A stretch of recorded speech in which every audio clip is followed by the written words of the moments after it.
Tenemos que hablar sobre jornadas laborales de 12 horas. La evidencia nos plantea que no por ser más largas las jornadas generan mayor productividad. Hubo un día en el que llegó doña Pilar Cisneros, llegó y dijo, me reuní anoche con un grupo de empresarios y me dijeron que este texto no es viable. Volcó la mesa de negociación. Pregunto, bueno, si estos empresarios consideran que no es viable, ¿usted qué considera? Digo, es que si no es viable para ellos, no es viable. Ah, ok.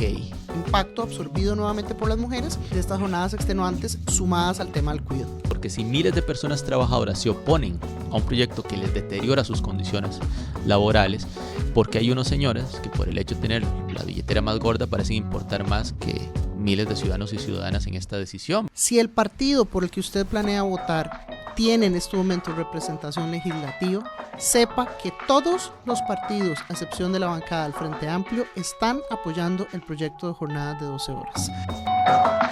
Tenemos que hablar es un espacio seguro para tener conversaciones aterrizadas sobre la política nacional. Buscamos traducir el contexto político y sumarlo a experiencias cotidianas, que nos permita reflexionar y nos anime a tomar acción desde el metro cuadrado que habitamos en este planeta. Esto es, Tenemos que hablar.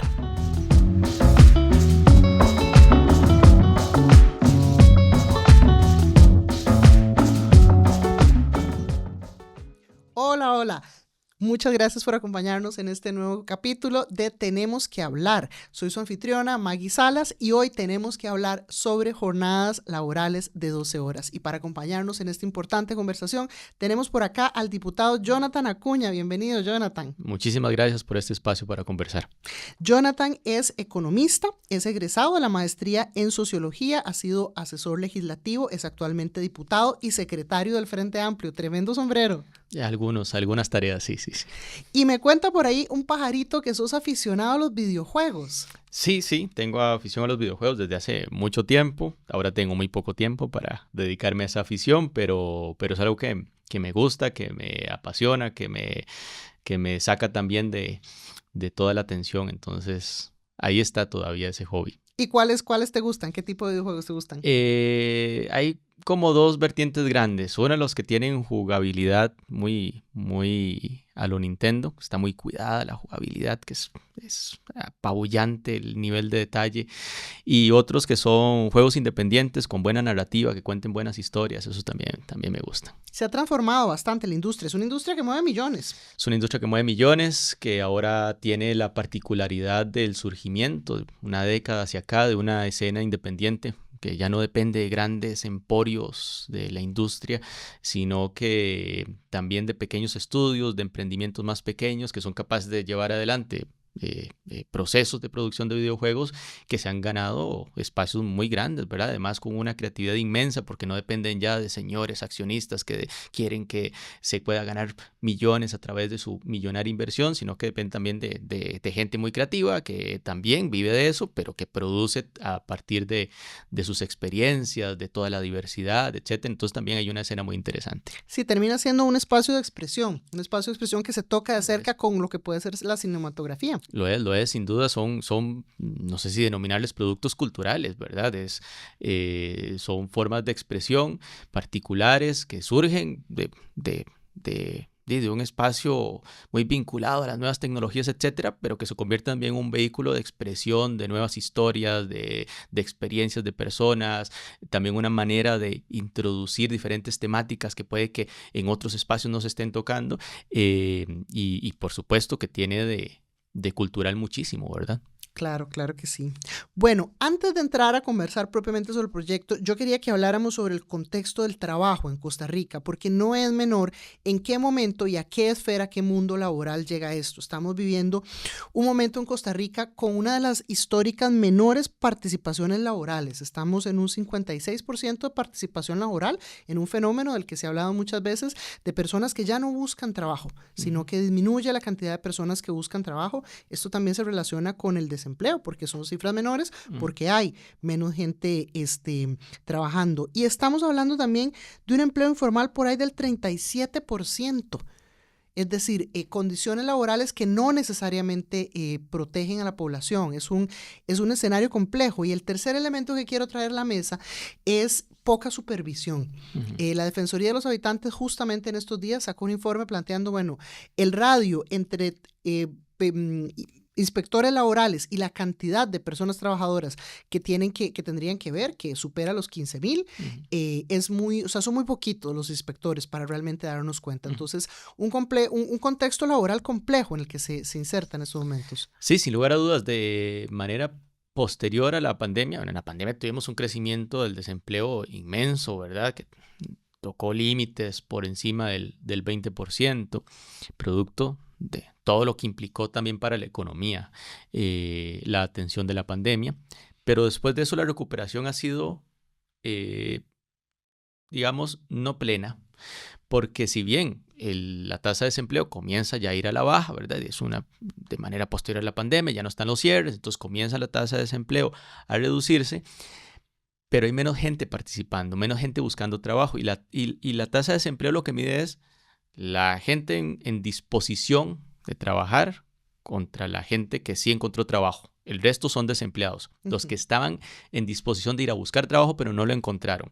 Pero pueden haber personas que simplemente se aburrieron, se cansaron de buscar trabajo, claro. Y entonces dejan de contar como desempleados, ¿verdad? Y entonces lo que tenemos hoy es que efectivamente se dio ese fenómeno de reducción de la tasa de desempleo, pero al mismo tiempo de menor participación en el mercado laboral por parte de muchísimas personas que por alguna razón, todo eso sigue en investigación, es complejo, es un fenómeno complejo de comprender, pero por alguna razón decidieron no buscar más trabajo. Y obviamente eso no implica que esas personas están viviendo del aire, es que eso implica más presiones en cada uno de los hogares, porque entonces se depende de unos ingresos más reducidos generados por menos personas para poder atender las mismas necesidades, ¿verdad? Y por otro lado tenemos un mercado laboral altísimamente precarizado. En Costa Rica hay 236,000 personas asalariadas, sin contar independientes, asalariadas que trabajan 48 horas a la semana o más, y que además hay 197,000 que ganan menos que el salario mínimo, trabajando jornadas completas, casi 200,000 compatriotas en jornadas completas que ganan menos que el menor de los salarios mínimos. Ese mismo que dice doña Pilar Cisneros, que es muy alto, ¿verdad? Es un salario bruto de menos de 370,000 colones, el bruto, ¿verdad? Un poco más de 300,000 colones lo que le llega a las personas al mes. Y hay personas asalariadas en este país, casi 200,000, que trabajando de tiempo completo ganan menos que eso. Y ojo, porque esto es un ingreso familiar muchas veces. Claro. Muchas veces no es la persona la que vive con este dinero, sino que sostiene una familia. Claro, claro. Y si vemos el tamaño medio de las familias, sobre todo de menores ingresos, ese salario ya no da para salir de pobreza. Es decir, con el mismo salario mínimo, incluso cumpliendo el salario mínimo, una familia de 4 miembros que dependa de ese salario, está en condición de pobreza una persona que trabaje, aunque trabaje formalmente y recibiendo el salario mínimo. Y bueno, está claro que no es un salario alto, por tanto. Pero además tenemos a todo esto vinculado que efectivamente la inspección de trabajo ni tiene dientes ni tiene capacidades. Cuando digo que no tiene dientes es que en este país se lleva postergando durante décadas la necesaria reforma a la legislación para que la inspección de trabajo pueda sancionar a quienes incumplen derechos laborales. Lo que ocurre hoy es una vergüenza. Los inspectores de trabajo, que de por sí son poquísimos, ¿verdad? Como usted decía, es uno por casi cada 16,000 personas trabajadoras. Los inspectores de trabajo no tienen capacidad de fiscalizar de manera efectiva todo lo que ocurre en Costa Rica para las personas trabajadoras. Pero es que aún y cuando llegan a las empresas y descubren que hay un incumplimiento de derechos laborales, la legislación lo que les permite darle una palmada en la espalda al patrón y decirle, mira, vuelvo en un mes y espero que esté cumpliendo. Claro. Y eso es como si un oficial de tránsito llegase a la escena donde hubo un choque, donde es evidente quién chocó a quién porque alguien se brincó el alto y no puede hacer el parte. Eso es así. Sí, lo que hace es una advertencia. Decirle, mira, vuelvo un mes, espero que no choques de nuevo. Es básicamente lo que ocurre. Solo pueden hacer una advertencia. Voy a poner casos cuando se destapa lo de estas tiendas que estaban violentando unos niveles impresionantes de derechos laborales. A mí me llegan denuncias de otras tiendas semejantes. Yo envío eso al Ministerio de Trabajo, luego les pido que me den un informe de qué pasó, y lo que me dicen es eso. Bueno, lo que tenemos en nuestra legislación nos permite ir a decirles, mira, sí, encontramos un montón de incumplimientos, derechos laborales, encontramos que no le pagaban el salario mínimo a la gente, que no les estaban pagando las extras, que las extras se las pagaban en productos, que había gente sin seguro. Y entonces me mandan el informe diciéndome, entonces les hicimos la prevención y volvimos en un mes y ya estaban cumpliendo. Entonces, no hay sanción, ¿verdad? Entonces hay una debilidad inmensa en la legislación. De hecho, desde el Frente Amplio hemos presentado ya en varias ocasiones una reforma integral para que se den esas condiciones, para que los inspectores de trabajo, el Ministerio de Trabajo pueda sancionar a quien incumple derechos laborales, y no la han querido aprobar. Y a eso se agrega que entre que no tienen dientes en la legislación, no tienen capacidades administrativas, porque hay un inspector por cada casi 16,000 personas trabajadoras. Y a mí me parece una evidente contradicción que acá nos pretendan vender la idea de que las personas trabajadoras tienen en este país realmente posibilidades de decidir las condiciones en sus trabajos, cuando existen miles de personas a las que ni se les paga el salario mínimo, no existe una inspección de trabajo en capacidad de fiscalizar el cumplimiento de sus derechos. Pues no, esas miles de personas que tienen trabajos precarizados no eligieron esas condiciones de trabajo, tomaron lo que había, era eso o el desempleo, eso o el hambre, y esa no es una elección libre. No, y claramente además no tienen mecanismos a disposición, porque aún si se atrevieran a poner la denuncia, lo que va a suceder es una prevención. Y para nadie es difícil imaginarse qué va a pasar cuando el patrono le llegue esa prevención. Pues ahí puede ocurrir fácilmente un despido. Pero además es que con tan pocos inspectores, ¿qué posibilidades reales hay de seguimiento a lo que tienen que ser miles de casos de denuncias de incumplimiento? Sí, sin lugar a dudas, son prácticamente nulas. Entonces, lo que pasa es que en este país hay muchísimos patronos responsables que pagan los derechos laborales, que cumplen, pero también hay otros que no. Y eso es lo que hacen, es jugársela. Si no les cae nunca porque son demasiados pocos inspectores, listo, no cumplieron derechos laborales y no les pasó nada. Y si les llegasen a caer, en la bajísima probabilidad que les llegasen a caer, lo que van a recibir es una prevención. Entonces tampoco tiene ningún costo, no tiene ninguna sanción real que les pueda asustar en cumplir esos derechos laborales. Entonces, claro, las personas trabajadoras en este país están en un nivel de indefensión tremendo, profundísimo, y sí, cuando acá nos pasan diciendo que es que el proyecto de jornadas de 12 horas tiene décadas en discusión en este país y no se ha aprobado, pues yo le respondo que también el de fortalecimiento de la inspección de trabajo tiene décadas en este país discutiéndose y tampoco se ha aprobado, ¿verdad? Si eso es lo que les preocupa. Pero además también uno podría pensar que es un proyecto que tiene décadas porque no se ha logrado crear por parte del sector patronal un ambiente favorable, porque no es un proyecto de ley que favorezca los derechos de las personas trabajadoras. Claro, no han logrado convencer, porque no pueden convencer a nadie que trabajar más horas al día y ganando menos que lo que se ganaría ganando extras parece un buen negocio. Y sí, pues un buen negocio para unos patronos, pero para los demás no. Que además también es importante, cuando hablamos del sector empleador, es importante recordar que por encima del 94% de las empresas en Costa Rica son pymes, ¿verdad? Es decir, aquí estamos hablando de un sector de empresas mayoritariamente pequeñas, en el mejor de los casos medianos. Son muy pocas las empresas grandes en Costa Rica. Ese es el parque empresarial nuestro, ¿no?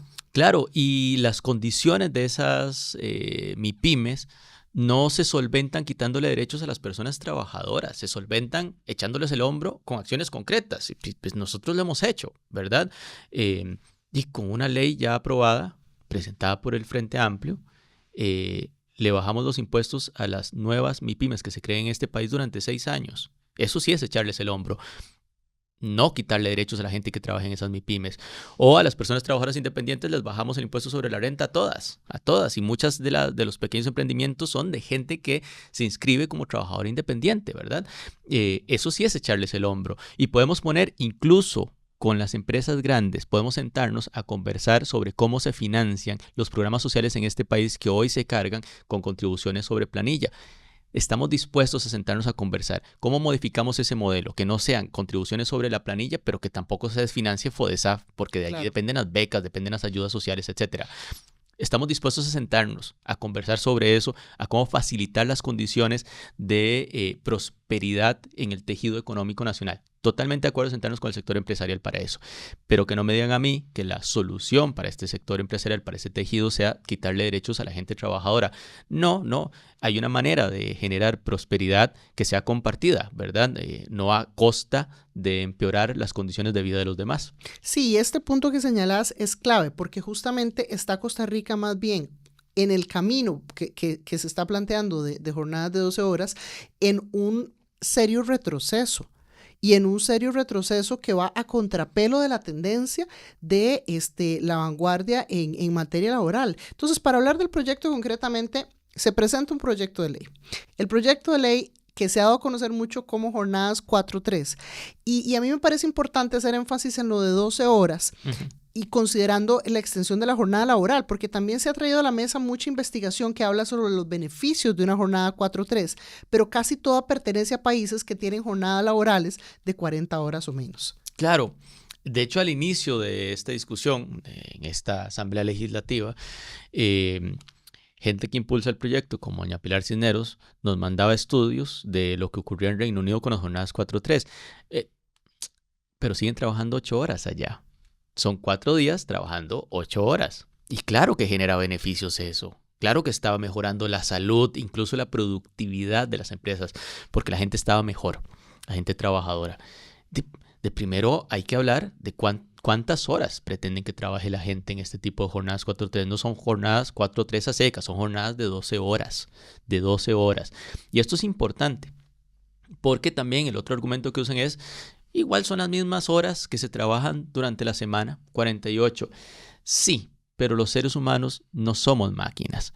No funciona igual. Tenemos unos ciclos de revitalización que hacen que el descanso también sea necesario en esos términos cíclicos. Entonces, cualquier persona humana, cualquier humano, sabe que, por ejemplo, si usted duerme hoy apenas 2 horas, no basta con mañana dormir 6 horas más las 8 normales, 14 seguidas, y que con eso se recupera. No funciona así el cuerpo humano. No funciona así, ¿verdad? Tiene unos ciclos, tanto de recuperación como de acción. Y por tanto, esos ciclos también pesan en este tipo de decisiones. No es lo mismo trabajar las 48 horas divididas en 5 o 6 días que empaquetarlas y tener jornadas de 12 horas donde la gente va a dormir menos, va a tener que estar de pie muchas más horas, va a estar menos tiempo con su familia. Tiene esas implicaciones, no son lo mismo. Y claro, en otros países, en Chile, en Colombia, en países europeos, la tendencia ha sido reducir la cantidad de horas que trabaja la gente a la semana. Me pasó que el otro día vi en un programa de estos muy afines a gobierno que ponían a un muchacho a explicar que le iba súper bien en Canadá porque trabajaban 4-3. Y hay un punto de la entrevista donde el mismo muchacho revela que allá trabajan 40 horas.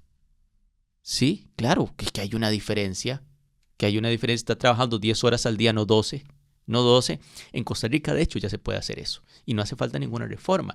En Costa Rica se puede trabajar en jornadas de hasta 10 horas diurnas, lo permite el Código de Trabajo, le llaman jornadas acumulativas, hasta 10 horas diurnas, y entiendo que hay empresas grandes dedicadas a servicios, por ejemplo, que lo que hacen es que la gente trabaja 4 días, 10 horas, y tienen como beneficio que trabajan solo 40 horas, y pues bien para la gente, ¿verdad? Lo propusimos como reforma al texto, que fuesen 40 horas, que si la gente se va a ver expuesta a jornadas más largas, entonces que trabajen menos horas a la semana. Pero eso es muy distinto a lo que se está proponiendo acá, que es tener a la gente 12 horas en sus centros de trabajo, empaquetando esas horas en apenas 4 días, o peor aún, en el caso de las jornadas nocturnas, que creo que hay que ponerle mucho ojo a eso, porque nuestra constitución política establece jornadas distintas para el día y para la noche. Uh-huh. Y acá pretenden con este proyecto permitir jornadas iguales de 12 horas también nocturnas. Y de nuevo, ciencia. La ciencia demuestra que el desgaste provocado por cambiar el ciclo natural de descanso por la noche y actividades por el día afecta a la gente. Y acá pretenden que puedan haber jornadas durante la vida entera de esa persona, si se necesita, si la empresa lo necesita, nocturnas de 12 horas. Nocturnas de 12 horas. Agrego otra capa más, peor aún, el proyecto pretende permitir que a usted le cambien de jornada diurna a nocturna cada vez que al patrono se le ocurra. Sí, no hay un ajuste ahí del ritmo circadiano, de los ciclos vitales, de... Horroroso. Dice que el patrón nada más tiene que con alguna anticipación decirle a usted, ahí ponen unas cuantas horas de anticipación y entonces la semana que sigue le tocó de noche. Entonces, evidentemente, estos no son jornadas 4-3 como las que se están viendo en acción en otras partes en el mundo. Esto no son más que el empaquetar en jornadas de 12 horas la actual jornada semanal, empeorando los salarios de la gente y exponiéndola a este tipo de afectaciones. Acá hay varios elementos que a mí me interesa resaltar para quienes nos escuchan. El primero es que más que preocuparse por el tema de 4-3, la preocupación debería ser por el aumento de la jornada ordinaria a 12 horas. ¿Y por qué?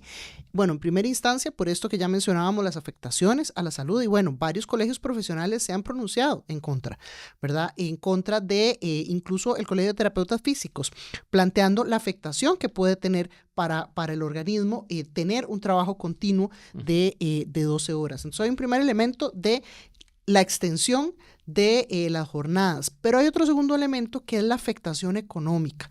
Cuando estamos pasando a ordinarias, jornadas que antes eran extraordinarias y por ende generaban horas extra. Claro, ahora plantean de manera engañosa que sí se están reconociendo las horas extra, pero vamos punto por punto. Lo que ocurre es que con la legislación actual, si yo trabajo en jornadas diurnas de 8 horas, después de esa octava hora, cualquier hora más que yo trabaje, me la tienen que pagar con 50% más. Si yo tengo un salario real de 1,000 colones por hora, después de la octava me tienen que pagar 1,500 por hora, ¿verdad? ¿Qué ocurre? Que en este proyecto se pretende que ahora ya esa jornada de 12 horas no sea como sería hoy. Si yo hoy trabajo en jornadas de 8 horas y llego un día y trabajo 12 horas, me tienen que pagar 8 a 1,000 colones y 4 horas a 1,500, con el 50% más. Y el proyecto pretende que esas 12 horas ahora sean todas ordinarias. Ninguna vale 50% más. ¿Cómo intentan engañar? Que ponen por allí en el texto que el salario mínimo, pero ojo, el salario mínimo de alguien que trabaja en jornadas de 12 horas tendrá que ser 17% más que el salario mínimo del puesto que le corresponde o 25% más si es trabajo de noche. Pero allí hay una trampa. Las horas extra no se pagan sobre el salario mínimo que uno recibe. No, se pagan sobre el salario real que uno recibe. Si en el puesto, en este mismo ejemplo hipotético, el salario mínimo es 500 colones la hora, a mí no me pagan 50% más de esos 500 colones. A mí no me pagan 750 colones la hora extra. No.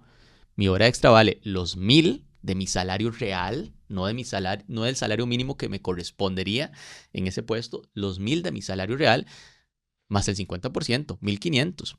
Y ahí es donde está el engaño.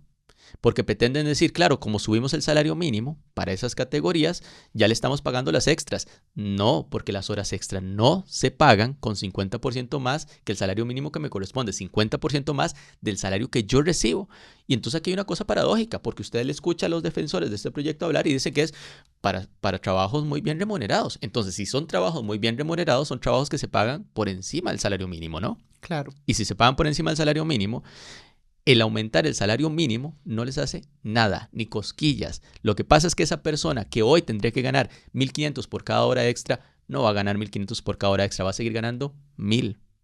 Va a seguir ganando 1,000, porque al agregar ese 17% al salario mínimo, el salario mínimo sigue allí debajo, no pasa nada, no mueve nada, no mueve la aguja, sigue allí debajo. Entonces va a seguir ganando solo 1,000 colones cuando antes ganaba 1,500 por cada una de esas horas extra. Por eso es que hay empresarios que quieren esto. O alguien pensará inocentemente que hay un grupo de empresarios que defiende este proyecto porque quiere pagarle más a la gente. Evidentemente no. Es porque el único objetivo que persigue este proyecto de ley es poder pasar a gente a trabajar jornadas de 12 horas que hoy no pueden ser ordinarias, volverlas ordinarias y por tanto pagarles menos que lo que tendrían que pagarles hoy si les pagaran las extras. Otro punto importante es que sí, ya hoy hay muchas personas que trabajan jornadas de 12 horas, eso es real. Hay personas que trabajan jornadas de 12 horas, está este elemento de las horas extra y está el otro elemento de que la legislación plantea que estas jornadas no deberían extenderse en el tiempo, deberían ser una situación de excepción, ¿no? Claro, claro. De hecho, hay un montón de jurisprudencia al respecto, sobre todo vinculada a gente que trabaja en seguridad. Hay mucha jurisprudencia de la Sala Segunda. ¿Por qué? Porque las horas extra son para casos excepcionales, ¿verdad? En principio, el patrono debería tener suficientes personas para atender las funciones de su actividad económica. Y si le falta más, pues tendrá que crear otra jornada y contratar a alguien más. Y de vez en cuando puede ocurrir que requiera que las personas se queden de manera excepcional. Pero en este país se ha llevado adelante la práctica de volver ordinarias las jornadas extraordinarias, sobre todo en el sector seguridad. Por eso digo que hay mucha jurisprudencia donde la propia Sala Segunda ha dicho, no, usted no puede nada más, aunque esté pagando las extra, volver esto ordinario, Claro. volver recurrente que trabajen siempre hasta 12 horas, no lo puede hacer.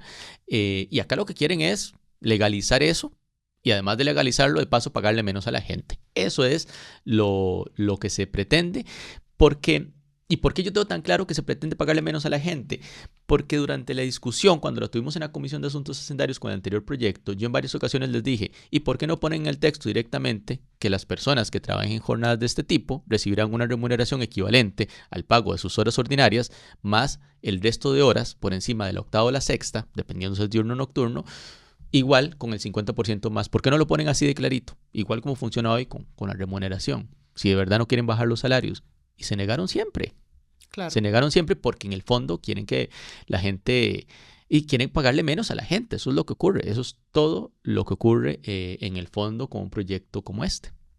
También desde el sector de organizaciones de mujeres y feministas se ha levantado la voz con preocupación, porque claro, al haber una recarga social de las labores del cuidado en las mujeres que siguen estando recargadas, no solo el cuidado de niños y niñas, sino también de personas adultas mayores, de personas con discapacidad, hay una dificultad para pensar en la compatibilidad de las 12 horas con esa responsabilidad de cuidado. Sin lugar a dudas, sin lugar a dudas. Imaginen ustedes en un día normal para una persona trabajadora que se exponga a estas jornadas, una mujer que tenga a cargo hijos, que tenga a cargo alguna persona adulta mayor con limitaciones de movilidad, etc. Esta persona estaría 12 horas en su centro de trabajo. Agreguemos, si le va bien y no vive muy lejos, 1 hora y 1 hora de ida y vuelta en transporte. Que con las presas de este país, acá nos estamos tirando al piso, ¿no? Ya van 14 horas. Entonces esa persona saldría, pongamos por caso, a las 6 de la mañana para llegar a su centro de trabajo a las 7 de la mañana y estaría regresando, saldría de su trabajo a las 7 de la noche y regresaría a las 8 de la noche. Estuvo desde las 6 de la mañana hasta las 8 de la noche fuera de la casa. ¿A qué horas puede hacerse cargo de este resto de labores que también son trabajo, de todo lo que está vinculado al cuidado? ¿O creen que esos hijos, hijas, esas personas adultas mayores pueden esperar a los 3 días libres? Digamos que sus necesidades se esperan 4 días, se congelan y reaparecen el mágico día libre que les están ofreciendo como gran premio. No, esas necesidades son cotidianas. Y vean ustedes, imaginen ustedes ese día de salir a las 6 de la mañana y regresar a las 8 de la noche. 6 de la mañana a 8 de la noche. Eso es lo que le están proponiendo a la gente. Esa persona va a llegar a dormir. Al día siguiente, de nuevo, tiene que salir de su casa. De nuevo. Otra vez a trabajar 12 horas. Entonces, ¿qué bienestar le están proponiendo a la gente? Y agrego algo más.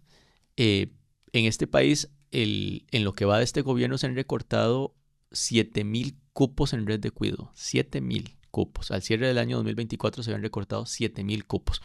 Es decir, sin jornadas de 12 horas, con gente de por sí que ya venía haciendo fila. La red de cuidado nunca ha sido capaz, ni de lejos, de poder atender a la totalidad de la población meta. Ni de lejos, pero había venido dando pasitos poco a poco, año a año, atendiendo un poco más de esa población. Y lo que llamamos de este gobierno, lo que hicimos fue dar pasos atrás, 7,000 cupos menos.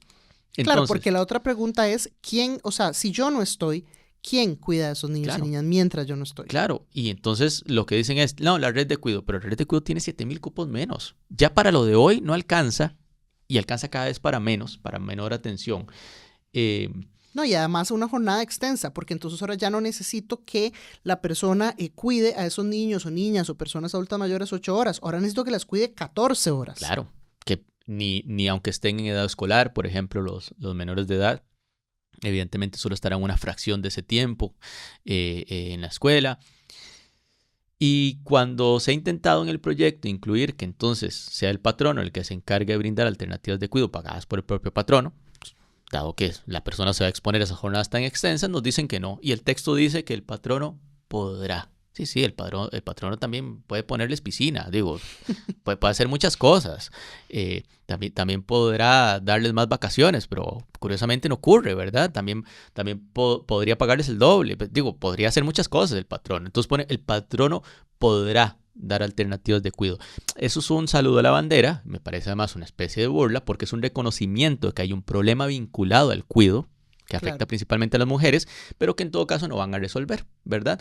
De hecho, hace poco propusimos que se hiciera una consulta del proyecto a la Secretaría Técnica de la Red de Cuidado y se negaron a consultarle, ¿verdad? Entonces, ¿qué es lo que yo veo en el fondo? Que saben que hay un problema muy grave de afectación a los derechos de las mujeres, principalmente. Que en materia de cuidado no se ha hecho nada, que este proyecto no atiende absolutamente nada de los problemas que genera en materia de cuidado, y por eso no quieren ni consultar a la Secretaría Técnica, porque mejor que nadie se dé cuenta, ¿verdad?, del problema. Claro, y es que pensemos en cuál va a ser la consecuencia de aprobar una legislación que coloca a las mujeres en una situación de imposibilidad. Pues hay dos caminos, ¿verdad? Uno de ellos es que va a resultar expulsivo y entonces las mujeres no van a poder ingresar a puestos de trabajo porque les plantean condiciones, ¿verdad? O sea, imaginémonos una empresa frente a la posibilidad de contratar a dos personas. Una puede trabajar las jornadas de 12 horas, otra no. No es difícil imaginar a cuál de las dos contrata. Y la otra es, pues, el impacto absorbido nuevamente por las mujeres de estas jornadas extenuantes sumadas al tema del cuidado. Claro, y lo terminan poniendo en términos de que es voluntario. Bueno, Digo, es que que ese es ese es como el el nivel de problema mayor, cinismo. ese es el problema mayor, ¿verdad? Frente a una realidad laboral donde no se paga el salario mínimo, donde hay violaciones de los derechos laborales, donde la inspección laboral, como bien señalaba, no tiene dientes y además no tiene los recursos específicos. Tenemos un tema ahí de fondo donde se plantea que no, hay un rollo como de buena voluntad, como si las relaciones entre patrono y empleados fueran iguales, como si no hubiera un diferencial de poder. Sí, y lo voy a decir en feo, se están haciendo los tontos porque saben que no funcionan así esas relaciones, son conscientes de que no funcionan así. Eh, no, ¿cómo va a haber voluntariedad cuando hay miles de personas a las que se les incumplen derechos laborales? Es decir, yo trabajé como asalariado 7, 8 años sin seguro. A alguien se le ocurre que yo dije muy alegremente, claro, me encanta no recibir seguro, así me voy a pensionar más tarde, buenísimo, yo quiero eso voluntariamente. A alguien se le ocurre que yo elegí eso voluntariamente. No, lo que pasa es que venden una falsa idea de libertad para ejemplificarla, caricaturizarla. Es como que a mí me digan que alguien que quedó perdido en una isla es libre de ir al mar y que se lo coma un tiburón, o de quedarse en la isla casi muriendo de hambre pero sobreviviendo. Me dan a decir que esa persona tiene libertad de elección respecto a eso. No la tiene, está entre morir o quedarse en unas condiciones terribles. Solo eso tiene.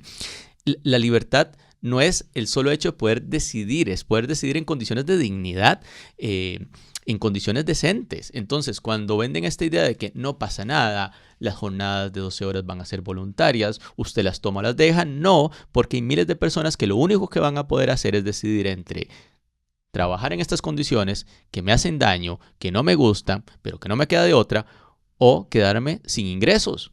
Esa no es una elección libre, esa no es una elección voluntaria.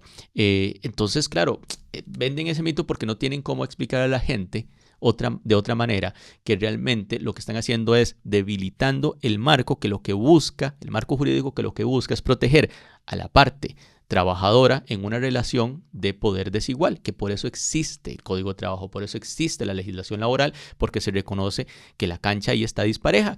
Y claro, como no pueden decirle a la gente, sí, la verdad es que yo quiero quitarle derechos a ustedes para que tenga más chance el patrono, venden la idea de que usted elegirá voluntariamente trabajar o no en estas condiciones, cuando no se pueden hacer los tontos. Todo el mundo sabe acá que la gente trabajadora en condiciones más vulnerables no elige las condiciones en las que puede acceder a un trabajo. Agarra lo que haya. Claro, por supuesto.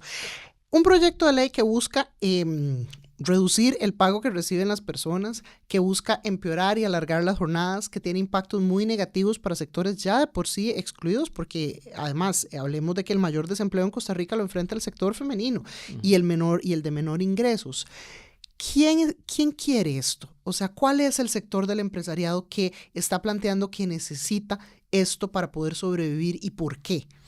Sí, de hecho, el mapeo que yo tengo es que no es ni todo el empresariado. Digo que hay un buen sector del empresariado nacional que seguirá trabajando como trabaja hoy, que no requiere de este tipo de jornadas extenuantes, que es más, hay algunos sectores que comprenden que poner a la gente a trabajar 12 horas más bien le hace daño a su propio negocio. Porque claro, es que hay riesgo de accidentes. Se pierden eficiencias, la gente se va a enfermar más, entonces van a ver, va a ser necesario compensar más horas de trabajo que la gente no esté porque se enfermó. Hay sectores empresariales que entienden eso. Hay un grupo más reducido, más pequeño, que está ansioso por echarle mano a esto. Unos porque ya lo hacen fuera de la ley, ¿verdad? Unos porque ya lo hacen fuera de la ley. Lo que quieren es que les pongan el checkcito de eso que usted venía haciendo mal, ahora está bien. Y otros porque lo que pretenden es abaratar costos bajándole el salario a la gente, ¿verdad? ¿Qué ocurrió aquí? Yo creo que hay un buen ejemplo de cuál puede ser el sector, que evidentemente no son sectores de personas trabajadoras. Hubo un momento en el año 2023 donde, después de que yo estuve defendiendo durante muchas sesiones para que no avanzara el proyecto de jornadas de 12 horas anterior en la Comisión de Hacendarios, seguro se cansaron de mi defensa, entonces propusieron unas mesas de trabajo. Y yo, de buena fe, comencé a estar en esas mesas de trabajo y fuimos preparando un texto que ahora sí incluía derechos para la gente trabajadora. Metimos lo de cuido, que el patrón tuviese que dar cuido, metimos asuntos relacionados con el transporte, que las personas trabajadoras tuviesen asegurado el transporte, por lo menos si se trataba de horarios nocturnos, que el patrón tuviese que asegurarse que la persona tuviese transporte a su casa, e incluimos que las personas trabajaran 11 horas. Es decir, que en lugar de 48 a la semana trabajarán 44 para compensarles el hecho que estaban trabajando jornadas muy extensas, ¿verdad? Y bueno, veníamos avanzando con un texto y consta en actas, tomamos actas de esas sesiones formales de trabajo, íbamos avanzando y hubo un día en el que llegó doña Pilar Cisneros y consta así en el acta. Llegó y al puro inicio de la sesión ya estábamos muy adelantados, habíamos avanzado bastante en el texto y llegó y dijo, me reuní anoche con un grupo de empresarios y me dijeron que este texto no es viable. Y volcó la mesa de negociación. La paró. De hecho, hay un punto que consta también en el acto donde yo le pregunto, bueno, si estos empresarios consideran que no es viable, ¿usted qué considera? Digo, pues esto es lo que consideran ellos que no es viable. Pero usted, es que si no es viable para ellos, no es viable. Ah, ok. Sí, queda muy claro en función de quién está legislando algunos sectores. Ahí. Y eso es muy grave porque muchas veces se ha planteado que es que la posición de quienes defendemos los derechos laborales es intransigente, que no se quiere negociar nada. Me parece muy importante esto que compartís de que sí han habido mesas de trabajo para buscar alternativas, pero sencillamente pues hay sectores que tienen quien defienda sus intereses con mucha fuerza y esos sectores son sectores con mucho poder económico en el país. Claro, claro, y generan una distorsión para la democracia. Ese es el asunto que está de fondo. ¿Por qué es una distorsión para la democracia? Porque si miles de personas trabajadoras se oponen a un proyecto que les deteriora sus condiciones laborales, porque hay unos señores que por el hecho de tener la billetera más gorda parecen importar más que miles de ciudadanos y ciudadanas en esta decisión, ¿verdad? Porque tienen más galillo, porque tienen esa oportunidad de reunirse con la jefa de fracción del oficialismo, decirle cuál texto no es viable y de tener un proceso de negociación.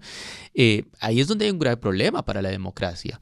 El asunto acá no es que hayan patronos o que haya empresarios. El asunto acá es que hayan élites económicas que convierten su poder económico en una intromisión política al punto que no tienen que ir esos señores no tuvieron que ir a elecciones. No fueron a decir que ellos querían bajarle el salario a la gente. No se hicieron el partido de bajarle el salario a la gente, ¿verdad? Que podrían hacérselo, ir a elecciones a ver cómo les va.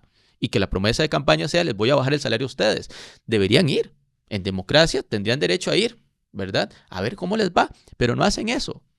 Están detrás, en las sombras, y terminan definiendo luego cómo estos partidos o estas figuras le responden a ellos, ¿verdad? Terminan definiendo cómo se toman decisiones acá, incluyendo que terminan definiendo cuando un texto en materia de derechos laborales no es viable, ¿verdad? Entonces, eso es un problema para la salud de la democracia, que existan élites que pesan mucho más en este tipo de decisiones porque tienen unas billeteras más pesadas, y entonces como si miles de ciudadanos y ciudadanas que están representados en la asamblea no importaran, porque lo que importa es la voz de unos cuantos señores que se reúnen, todavía no nos ha dicho doña Pilar quiénes fueron, que se reúnen con ella y que le dicen cuando un texto en materia de derechos laborales no va. El planteamiento que ha habido de ciertos sectores es que si no se hace este cambio en la legislación, hay empresas que van a dejar de venir o hay empresas que se van a ir. Esta es una amenaza que se ha planteado muchas veces ya antes en Costa Rica y que al final no se concretan nunca ni los nombres de quienes vienen ni los nombres de quienes irían. Sí, bueno, en el país hemos ya padecido de la amenaza y la promesa, ¿no?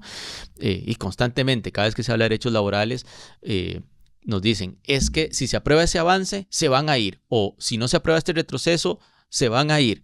Pues sí, eso es discursillo del miedo, lo conocimos durante la discusión del TLC, ¿verdad? Cada vez que en este país se discutieron avances en materia de derechos laborales ocurrió lo mismo. Cuando se discutió el aguinaldo en este país, también dijeron que se iban a ir. Hay editoriales. Hay publicaciones que hacían en la prensa escrita diciendo esto va a ser un desastre para la economía nacional. Bueno, acá tenemos décadas con aguinaldo, dichosamente. Cuando se crean las contribuciones para constituir la seguridad social, también dijeron que eso los iba a quebrar y se iban a ir. Bueno, tuvieron más bien un país con paz, con estabilidad social, donde han podido prosperar, ¿verdad? Entonces, la amenaza ya la conocemos. La amenaza es reiterada, pero además yo me pregunto, pero acá retóricamente, ¿de verdad estos que amenazan creen que el camino para generar prosperidad compartida, para generar bienestar en este país, es quitarle derechos y no sé, comenzar a competir por ser el país que atrae inversiones porque tiene menos derechos laborales? ¿Les parece como atractivo eso, como una buena lógica? No, yo creo que podemos atraer inversiones a este país por la estabilidad política que tenemos, porque invirtamos más en educación, porque invirtamos más en infraestructura, que atraigamos por eso. Sí, competir por valor agregado, que históricamente ha Claro. sido lo que un país con una población pequeña ha encontrado mejor. No por precarizar, ¿verdad? No por precarizar el trabajo. Y bueno, al lado de la amenaza siempre está la promesa. Yo creo que es que esto no es ni caricatura, parece caricatura, pero no lo es. Pero la figura de la promesa es, Oscar Arias diciendo que con el TLC, el que tenía una bici iba a tener una moto BMW, el que tenía moto iba a tener no sé cuál carro. No ha ocurrido, ¿verdad, costarricenses? No ocurrió, ¿verdad? Yo no sé si a alguno de ustedes les surgió el carro de lujo que les prometió Oscar Arias. Entonces, siempre están vinculadas las dos cosas. Una promesa demagógica y una amenaza para construir miedo. En este país se tomaron en el siglo XX decisiones. Sin miedo, se avanzó construyendo un código de trabajo de avanzada, dándole derechos a la gente trabajadora. Se incluyeron las garantías sociales a nuestra Constitución y el país fue próspero. Entonces no nos pueden meter miedo, haciendo creer que los avances sociales son generadores de desastre, caos o pobreza. No, los avances sociales del siglo XX, meter derechos laborales para la gente, proteger a la gente trabajadora, meter derechos para las grandes mayorías, generó prosperidad en este país. Entonces, que no nos vengan a decir ahora que avanzar en ese sentido también será un desastre, porque ya les conocemos las mañitas de intentar meter miedo y de todas estas promesas tan grandilocuentes. Es que además, en última instancia, todo esto nos trae de vuelta a cuál es el tipo de país en el que queremos vivir, cuáles son las condiciones laborales que queremos generar, sobre todo en un momento donde globalmente se está avanzando justamente hacia la reducción de la jornada laboral. Y esto no es solo en Europa, no es solo en algunas partes lejanas, es también en América Latina. Es también en América Latina y el Caribe donde se está avanzando hacia reconocer que la evidencia nos plantea que no por ser más largas las jornadas generan mayor productividad. Hablemos de la Asamblea. En este momento se le planteó un trámite por la vía rápida al proyecto de ley. Uh-huh. Pues sí, se juntaron la fracción de Pilar Cisneros y el chavismo junto con Liberación Nacional, con solo 2 excepciones. Solo 2 diputados de Liberación votaron en contra, todos los demás que estaban votaron a favor, incluyendo el apoyo a su candidato a la presidencia, de Álvaro Ramos, ¿verdad? Que apoyó meterse en esta vía rápida con un texto que a mí me parece una burla, de texto sustitutivo. Nueva República, constantes aliados del gobierno, la Unidad Social Cristiana, que también es un aliado constante del gobierno, y el PLP, ¿verdad? Entonces, todas las demás fracciones se juntaron y dijeron, vamos a poner esto en vía rápida. Eso significa que el proyecto entra a 14 sesiones en las que se discuten mociones, en las que podemos debatir. Bueno, debatir es mucho decir, digamos, podemos defender nuestras mociones porque no se levantan a debatir los demás. 14 sesiones que en principio tendrían que ir bastante rápido, se hacen un par de sesiones por día, una por la mañana, una por la tarde, con excepción de los miércoles, entonces son 7 sesiones, en principio en 2 semanas salen de eso, cae lo que llamamos la guillotina, y a partir de ese momento solo se vota moción por moción sin discusión, una tras otra, ¿verdad? Arrancamos ya con las primeras sesiones, se han realizado 4 porque también se han dado cuenta de que tienen un problemilla. La vía rápida implica que todo el resto de la agenda legislativa se congela. Claro, y hay otros proyectos que quieren aprobar. Sí, y entonces están en ese problema, con problemas de quórum además, porque es una cosa bien paradójica, ¿verdad? Los diputados que quieren meterle a la gente a trabajar 12 horas no llegan ellos a sesionar. Muy curioso, en la última sesión que tuvimos el jueves por la mañana se habrá roto el quórum 6 veces, 7 veces, y estábamos los 6 del Frente Amplio, las 6 personas diputadas del Frente Amplio, que ni estamos a favor del proyecto, pero cumplimos con nuestro trabajo. Pues bueno, los demás que sí tuvieron 42 votos, 43 para meter esto en vía rápida, no estaban todos, ¿verdad? Entonces, que la gente trabaje 2 horas, pero ellos no. Entonces, han comenzado a enfrentar dificultades. Según los cálculos que tenemos, esto va a provocar y que la Asamblea se haya frenado por culpa de esa decisión que tomaron durante meses, porque nos tomará hacia finales o inicios de agosto terminar con las sesiones donde se discuten las mociones, y después de eso tienen que votar moción por moción, una tras otra, y eso toma tiempo. La votación de cada moción puede tomar 3, 4 minutos, porque tienen que esperar a que todo el mundo vote, ¿verdad? En el plenario, y eso podría llevárselos fácilmente a octubre y potencialmente hasta noviembre, con la Asamblea frenada, ¿verdad? Como si en este país no tuviésemos una crisis de inseguridad o que avanzar en materia ambiental, o no tuviésemos que avanzar con proyectos para proteger la inversión social. No, pues decidieron que este sea la única prioridad, y tendrá frenada la Asamblea durante todo este tiempo, en una discusión que sí creemos que tiene que servir para no solo resistir a este retroceso que pretende, sino también para plantear alternativas y posibles futuros en materia de derechos laborales que signifiquen avances. Y acá es muy importante que quienes nos escuchan tengan esto claro.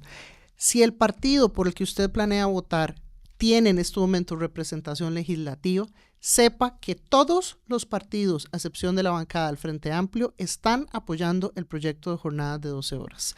Tenga claro que por vía de sumarlo a la vía rápida, están creando condiciones para que ese proyecto de ley se apruebe.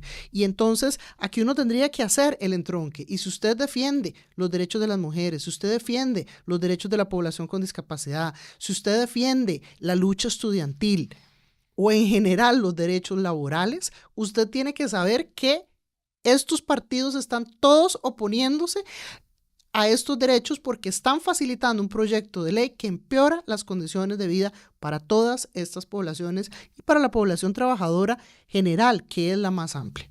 Claro, y muestra lo que hay de teatral en el escenario político. ¿A qué me refiero? Y que yo veo que intentan hacerse parecer oposición a Chávez, ¿verdad? Oposición a este gobierno que no les gusta. Pero en el proyecto estrella, Pilar Cisneros y Chávez se suman todos. Entonces, ¿cuál es la diferencia además de esa teatralidad, de esa puesta en escena? Porque una cosa es hacer la puesta en escena de yo soy distinto a ellos, pero luego, cuando vienen las cosas concretas, actúan igual. ¿Qué diferencia hay entonces para la gente trabajadora entre un partido que juega a ser oposición del gobierno, si a fin de cuentas ese partido en el principal proyecto en materia de derechos laborales, que es un retroceso que quiere Pilar Cisneros, que quiere Chávez, se le suma muy alegres, ¿verdad? Entonces, también que sea una muestra de todo eso de teatral, de puesta en escena que hay muchas veces en el escenario político, porque me parece a mí que estar en esta actitud de mostrarse muy combativos al gobierno en términos de lo dicho, de la retórica, de la narrativa, pero luego poner el voto para un retroceso en materia de derechos laborales que es el principal proyecto de ley de este gobierno en esa materia y muestra que en el fondo distancia no hay. Comparten una visión. Y bueno, todos los días yo veo surgir oposición de diferentes sectores. La Facultad de Ciencias Sociales ha sacado pronunciamiento, colegios profesionales, grupos de organizaciones de mujeres, grupos de personas con discapacidad, sindicatos, partidos de izquierda. Todos los días salen nuevos pronunciamientos en oposición a este proyecto y yo quiero invitar a quienes también quieren oponerse a este proyecto a que se sumen a la plataforma de Trabajo Digno, trabajodignocr.org. Ahí se están reuniendo, está siendo liderado por varios sectores de juventud para volantear y poderle informar a las personas que esto está ocurriendo, mucha gente que no se entera, para poder visitar diferentes centros, dar charlas, hacer movilización en torno al tema. trabajodignocr.org.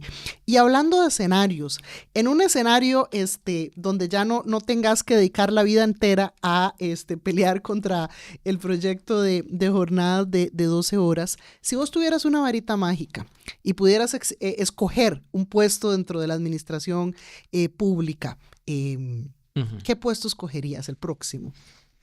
Ya, bueno, como vamos a ir a gobernar, y esa es la intención que tenemos realmente, hay dos temas en administración pública que a mí me apasionan mucho. Uno es el legislativo. A mí me apasiona la estrategia legislativa, me apasiona la construcción de acuerdos. A mí me llena muchísimo. Tenemos muchos proyectos de ley aprobados. Míos habrá 10 que ya son ley de la República, siendo una fracción tan pequeñita. A mí me apasiona lograr construir ese camino y que se haga realidad algo, que en medio de toda esa diversidad y siendo nosotros minoría sea posible encontrar dónde se puede hilar algo en conjunto y que salga una ley que beneficie a la gente. ¿Verdad? Como hablamos ahora, el de reducción de impuestos para las MIPYMES o para las personas trabajadoras independientes implicó construir con todo el resto de fracciones ese hilar. A mí me apasiona. Entonces, ciertamente en el Ministerio de la Presidencia, a mí es una cosa que creo que por ese lado de lo que me apasiona en la construcción de acuerdos en la Asamblea Legislativa, me gustaría. Además, creo que tengo alguna capacidad de diálogo, de poder en medio de todo ese barullo construir con paciencia. Pero lo otro que también me apasiona mucho, que me gusta mucho, que también me gustaría poder hacer política pública concreta, es en materia de inversión social, en el IMAS o en FODESAF, ¿verdad? En la DESAF.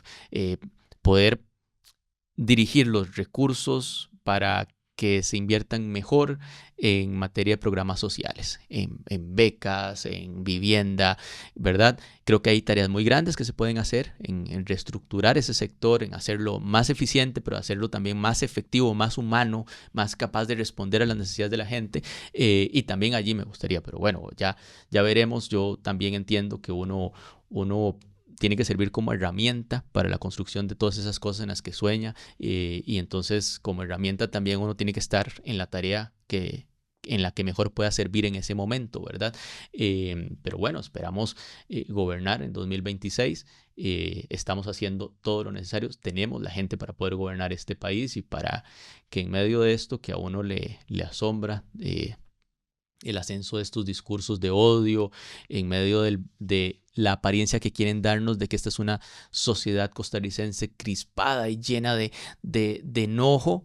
Yo estoy bastante seguro de que la gente sí que tiene mucha indignación contra tanta corrupción, contra tanto abandono, pero que al mismo tiempo sí que pretende transformaciones que generen bienestar para la gente. Y por eso creo que hay una oportunidad de poder ganar las elecciones, de ir a gobernar y pues en alguno de esos espacios serviré y pues si no en algún otro, ¿verdad? También me encanta a mí la academia, me gusta dar clases, ya veremos en qué espacio será el que nos corresponda servir. Fantástico, se nos fue el tiempo, pero si usted es parte del 97% de las personas trabajadoras de este país que no son patronos, quiero decirle encarecidamente que este proyecto le afecta. Le va a afectar a usted, le va a afectar a personas cercanas a usted, nos afecta en conjunto como sociedad y quiero invitarle a que se sume a la lucha en contra de las jornadas de 12 horas porque Costa Rica puede hacerlo mejor. Podemos generar legislación para mejorar las condiciones de las mayorías de este país en lugar de empeorarlas, para crear clavos de oro con la salud y con el bienestar que se los van a dejar unos pocos a costa de la mayoría de las personas de este país. Soy Maggie Salas, anfitriona de Tenemos que Hablar. Síganos en nuestro próximo episodio. Gracias por escucharnos. No se pierda el próximo episodio de Tenemos que Hablar.